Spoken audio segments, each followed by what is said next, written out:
Good afternoon, everybody. It's great to have you. Look, I think that we are 1 week into President Trump's historic peace plan in the Middle East, and things are going, frankly, better than I expected that they were.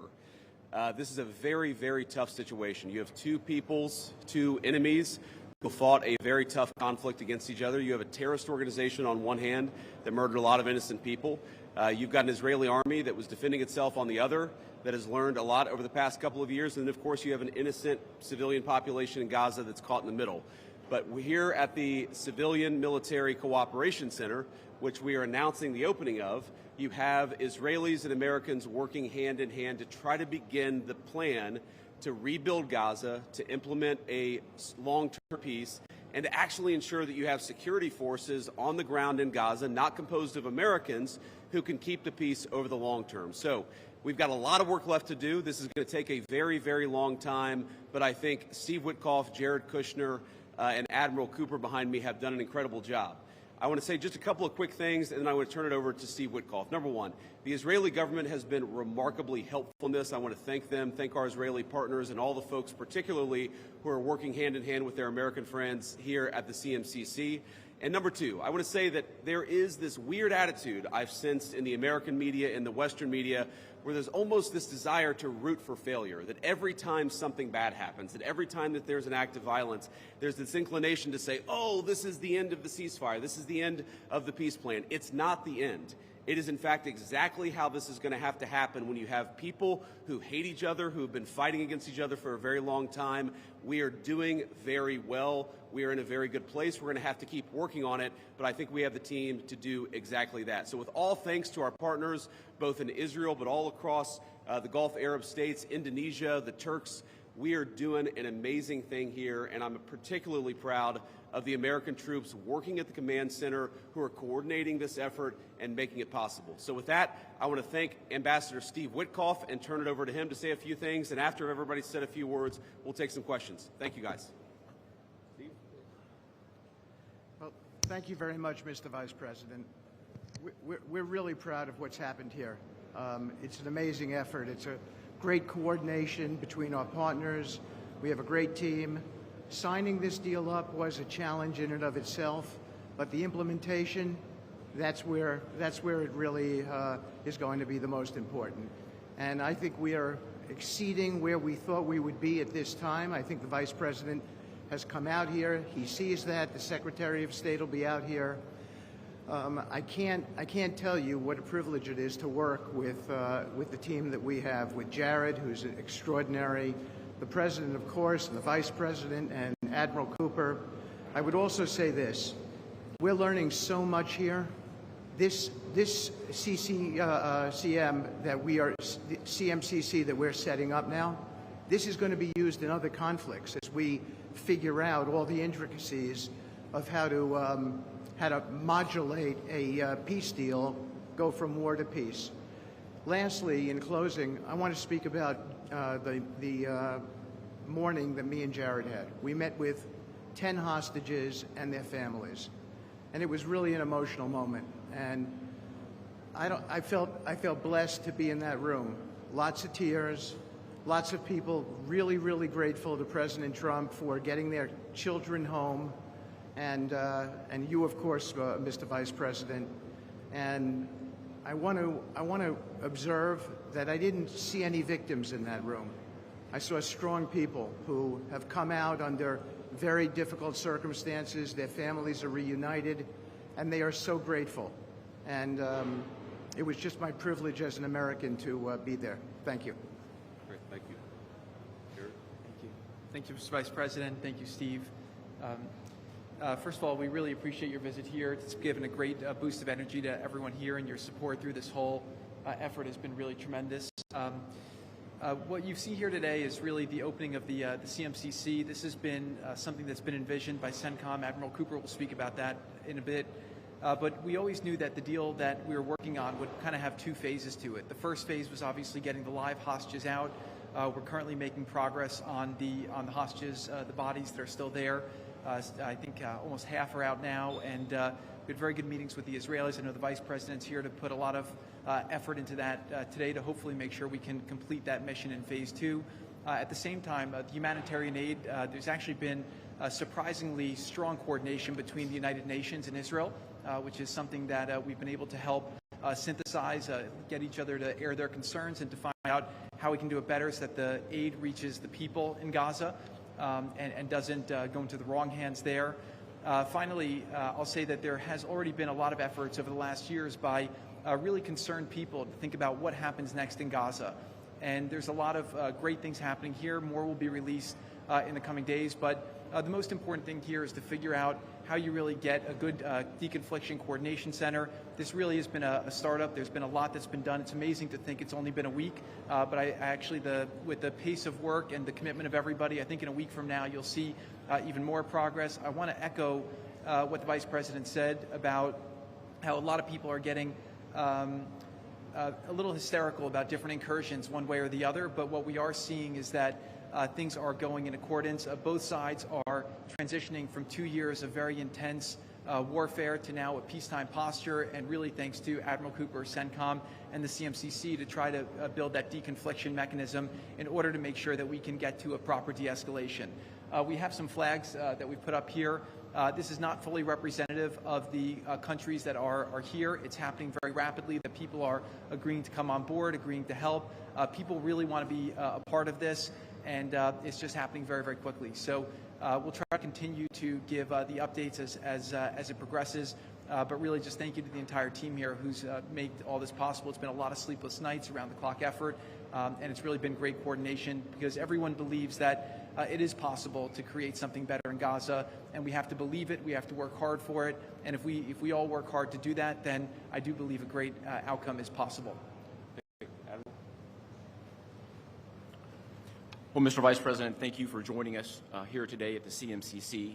Consistent with our Commander-in-Chief's direction, this facility will be the hub for the delivery of everything that goes into Gaza as we look to the future, delivering on the Commander-in-Chief's commitments. 200 of America's sons and daughters who wear the cloth of the nation have stepped up and are serving here. I just couldn't be prouder, and I know that you are as well. Thank you so much. Great. Thanks, Admiral. And gentlemen, we'll take a few questions now. Sir. I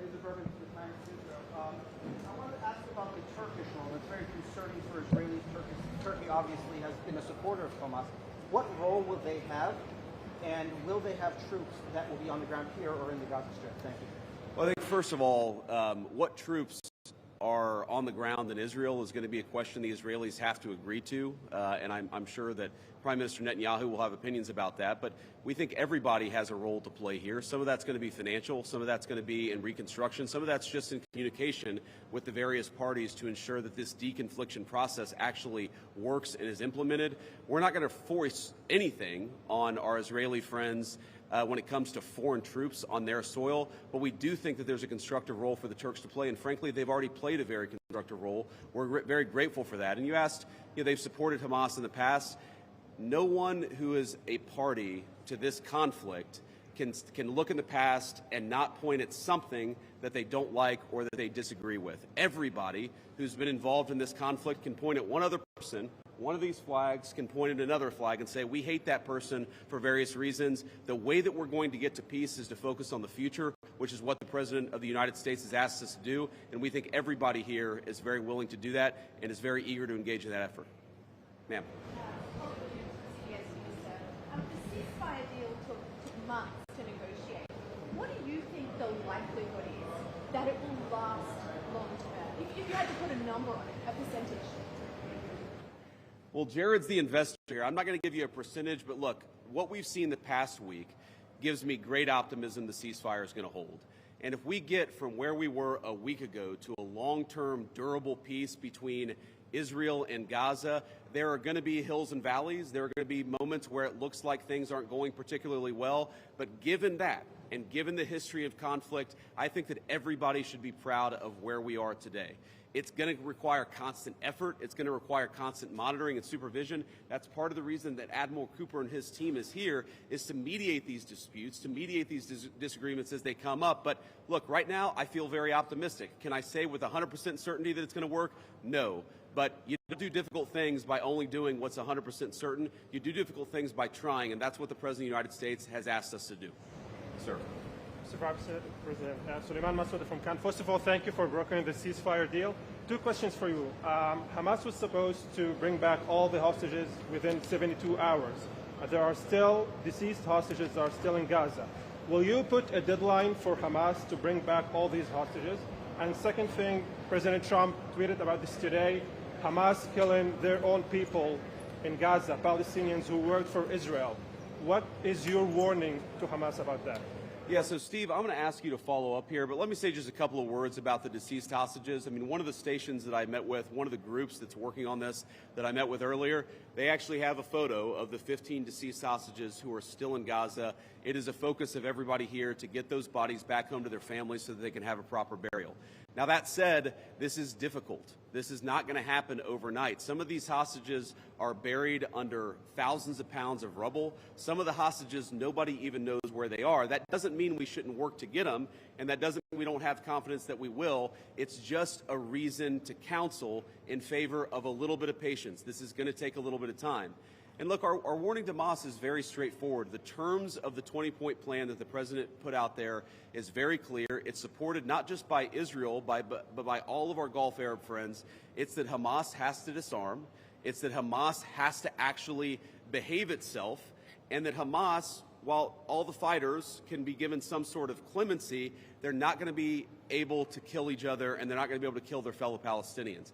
Now, again, that's going to take a little bit of time. We're talking about how to set up the security and humanitarian apparatus to put all this in place. But right now, where I stand, I feel confident that we're going to be in a place where this peace lasts, where it's durable. And if Hamas doesn't cooperate, then as the President of the United States has said, Hamas is going to be obliterated. Steve, do you want to add anything about the hostages? I think you said it, sir. Okay, great. Ma'am.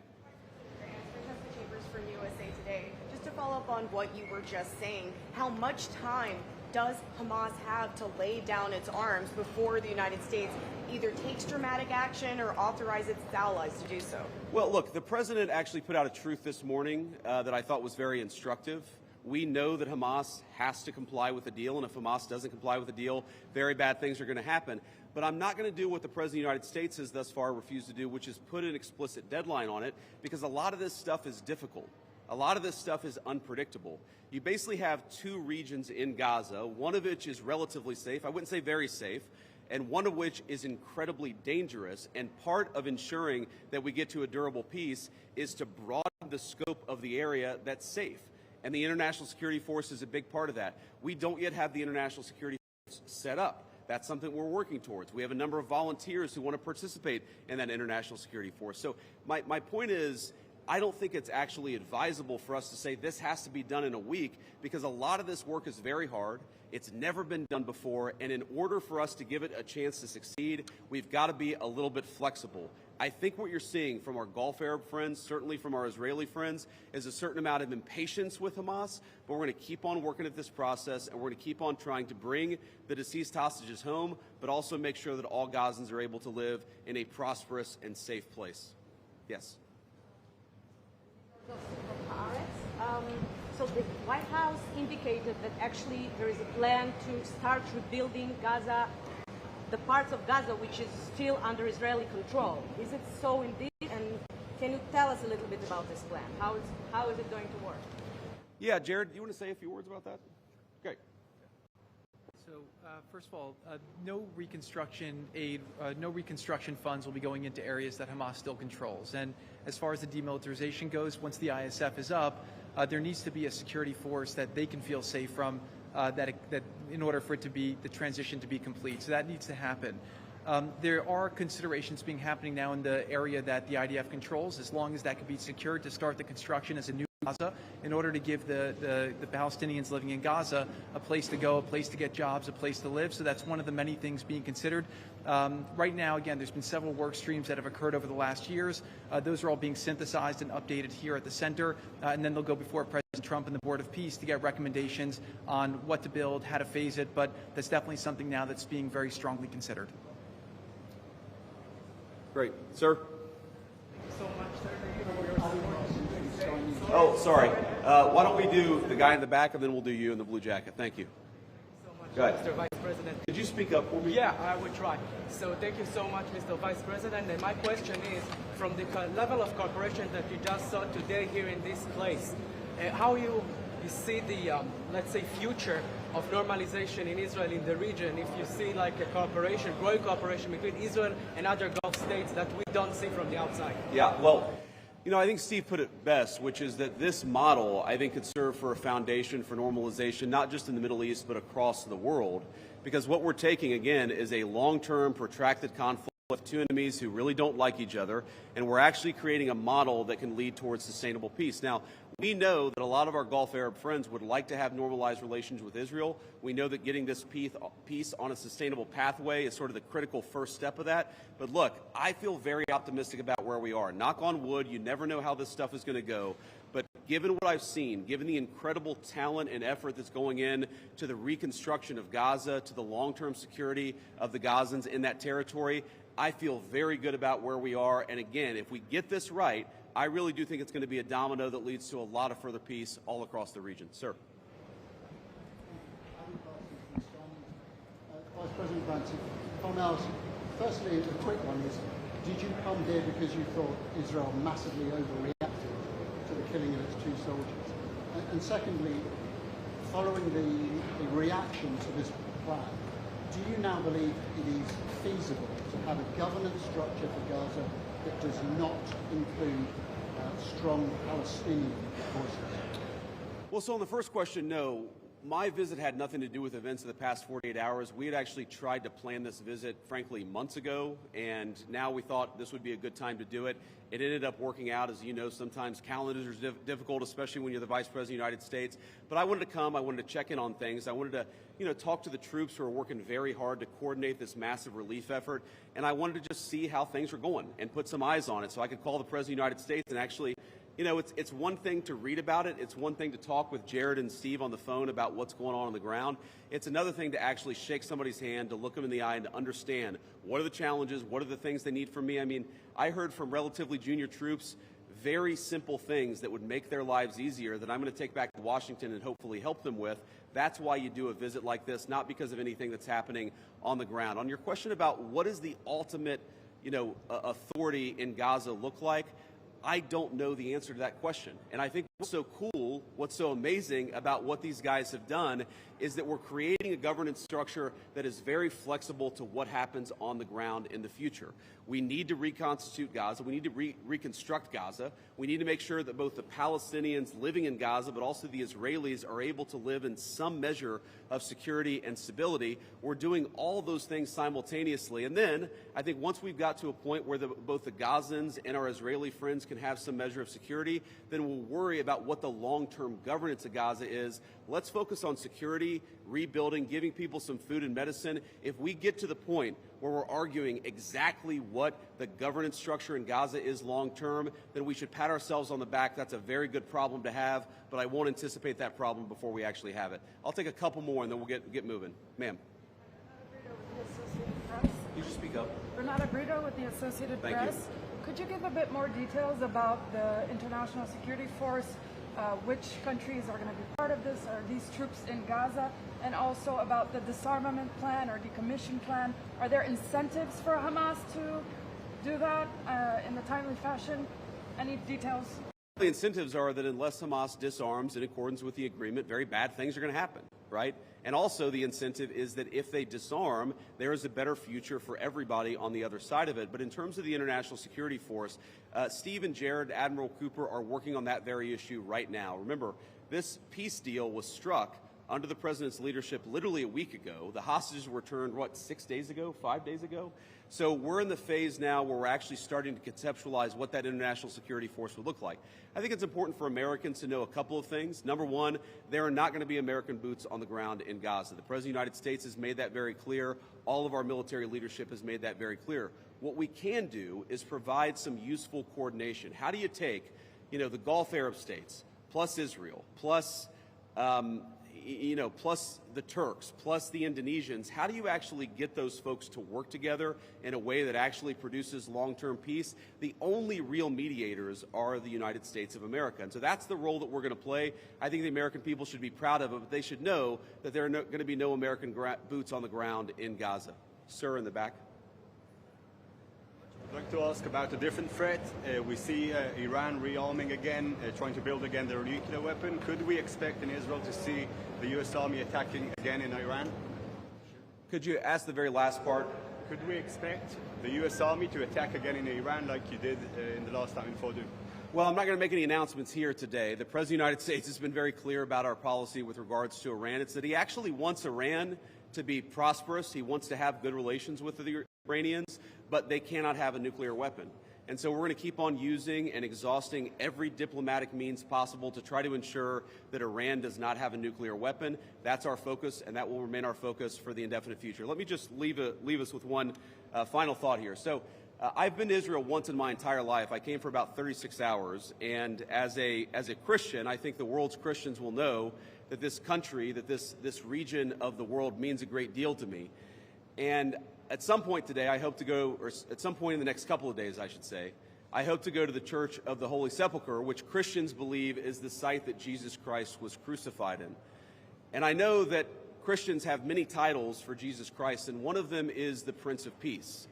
And I'd ask all people of faith, in particular my fellow Christians, to pray that the Prince of Peace can continue to work a miracle in this region of the world. I think that we have made incredible strides over the past week. We're going to have to make a lot more, but I think with your prayers, with God's providence,